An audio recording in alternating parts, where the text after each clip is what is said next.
नमस्कार, आदाब, सत श्री अकाल। स्वागत है आपके अपने YouTube चैनल थोड़ी फिल्म थोड़ा म्यूजिक पर।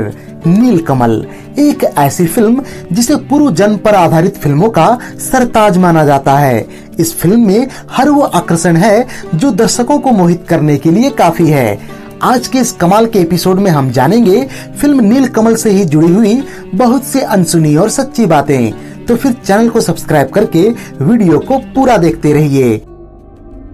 अगर आप मानते हैं कि रूहें हैं और वो भटकती हैं, तो आपको किसी भी सबूत की जरूरत नहीं है। और अगर आप इस बात को नहीं मानते, तो हमारा कोई भी सबूत आपके लिए काफी नहीं है।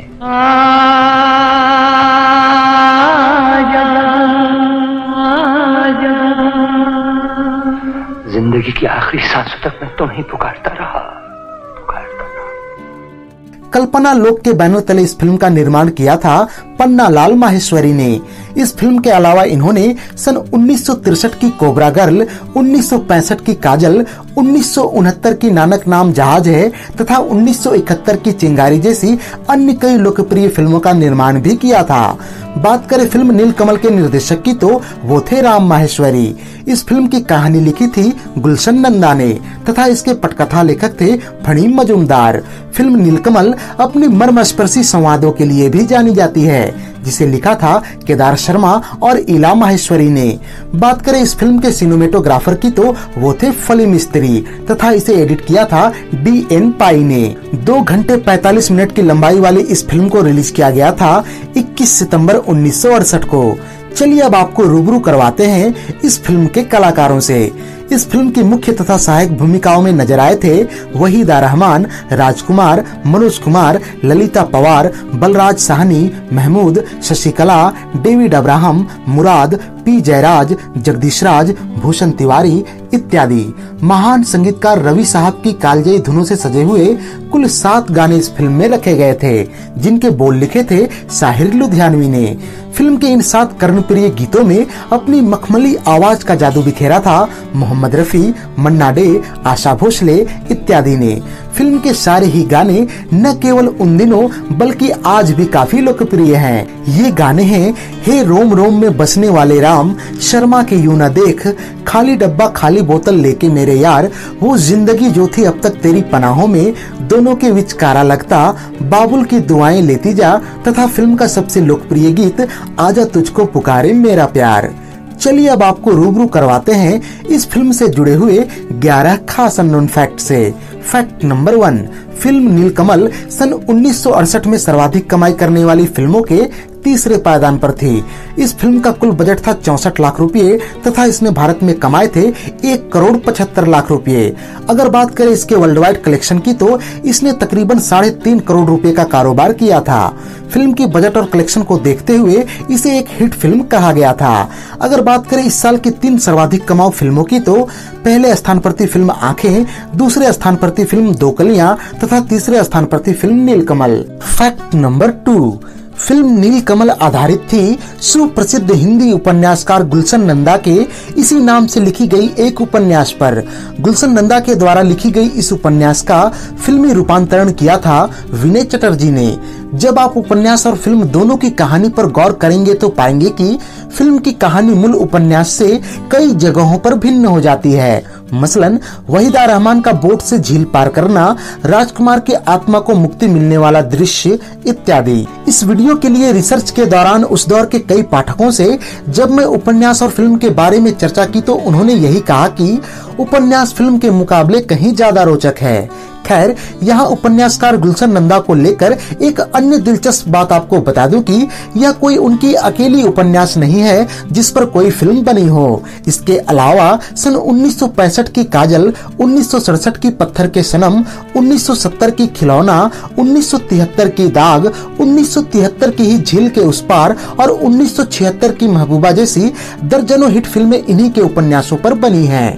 इनके बारे में कहा जाता था कि अगर आपको एक हिट फिल्म बनानी है तो लेखक के तौर पर आप गुलशन नंदा को ले ले अथवा हीरो के तौर पर राजेश खन्ना को। सलीम जावेद जैसे राइटर्स का दौर तो बाद में आया, लेकिन इनसे पहले फिल्म इंडस्ट्री में जिन राइटर्स की तूती बोलती थी उनमें गुलशन नंदा का नाम बड़े ही लिहाज से लिया जाता था। बहरहाल आपको हमें कमेंट बॉक्स में यह बताना है कि गुलशन नंदा के द्वारा लिखी गई कौन कौन से उपन्यास आपने पढ़ रखे हैं और उन पर बनी किन किन फिल्मों को आपने देखा है। फैक्ट नंबर 3, जैसा कि आप सभी जानते हैं कि फिल्म नील कमल के मुख्य नायक थे मनोज कुमार और राजकुमार।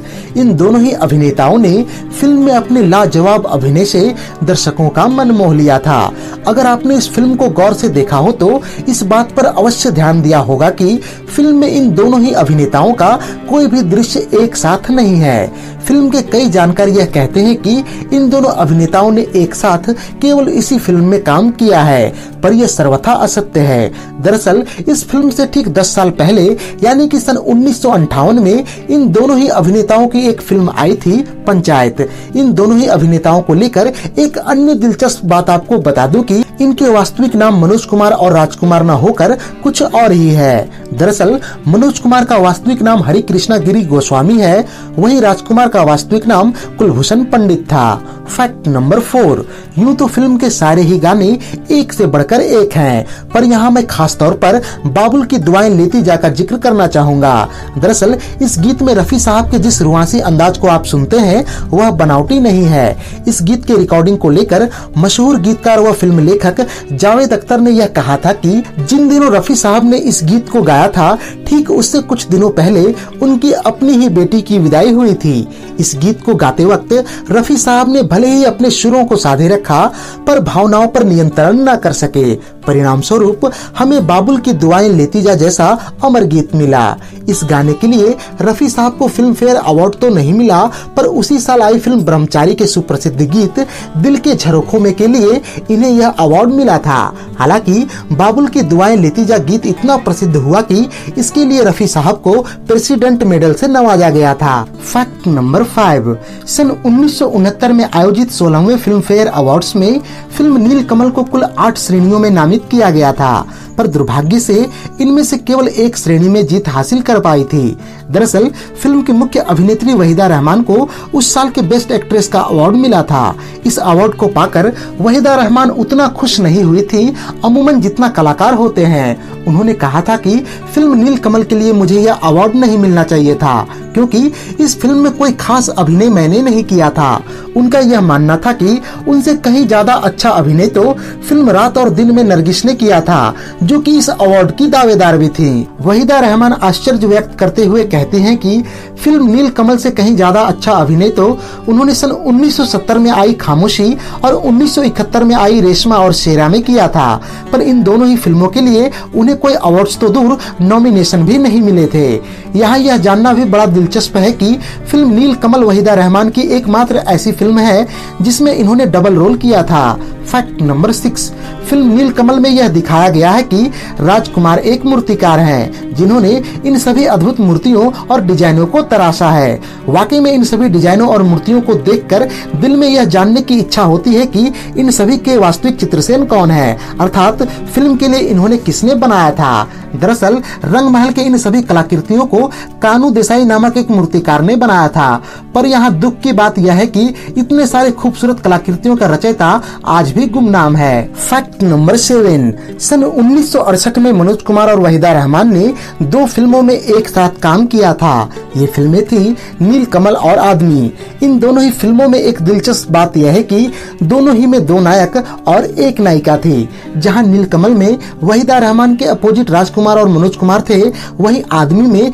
इनके अपोजिट दिलीप कुमार और मनोज कुमार थे। Fact number 8, film Neel Kamal में वहीदा रहमान और राजकुमार ने एक साथ मुख्य नायक और नायिका के तौर पर अंतिम बार नजर आए थे। हालांकि इसके बाद भी इन्होंने 2 अन्य फिल्मों में एक साथ काम किया था। ये फिल्में थी सन 1972 की दिल का राजा और 1982 की धर्मकांटा, पर इन दोनों ही फिल्मों में इन्होंने मुख्य नायक और नायिका के तौर पर काम नहीं किया था। इसके अलावा फिल्म नीलकमल मनोज कुमार और वहीदा रहमान की जोड़ी की भी आखिरी फिल्म थी। फैक्ट नंबर 9, फिल्म नीलकमल की इंडोर शूटिंग हुई थी बम्बई स्थित फेमस स्टूडियोज और राजकमल स्टूडियोज पर, तथा इसकी कुछ आउटडोर शूटिंग राजस्थान के अलवर जिले में स्थित जयसमंद झील में किया गया था। दरअसल फिल्म के गीत आजा तुझको पुकारे मेरा प्यार में ये जो झील और गुंबद आप देख रहे हैं, यह जयसमंद झील है, जो कि कालांतर में सूखकर खेतों में तब्दील हो चुकी है।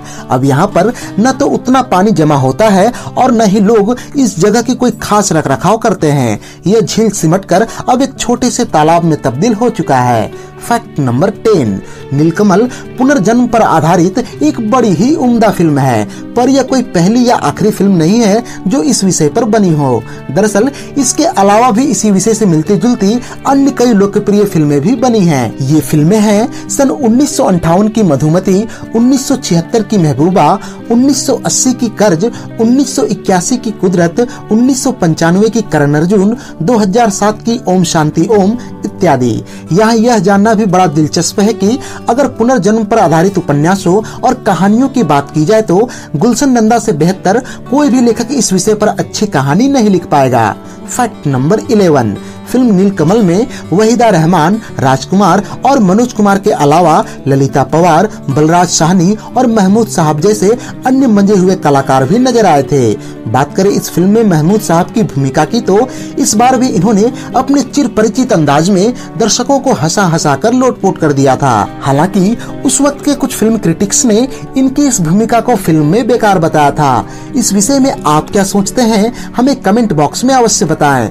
यहाँ चलते चलते आपको यह भी बता दूं कि इसी साल आई लोकप्रिय फिल्मों आंखें और पड़ोसन पर हमने पहले ही वीडियोज बना रखी हैं। अगर आप उन वीडियोज को देखना चाहते हैं तो उनके लिंक इस वीडियो के एंड स्क्रीन में उपलब्ध है। तो ये थी सन 1968 में आई कालजयी फिल्म नीलकमल पर हमारी एक खास पेशकश।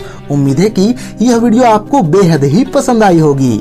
अगर यह वीडियो पसंद आई हो तो इसे लाइक और शेयर करें तथा ऐसे ही दिलचस्प वीडियोस की नोटिफिकेशन पाने के लिए चैनल को सब्सक्राइब करके बेल आइकॉन में ऑल का बटन दबा दें। धन्यवाद।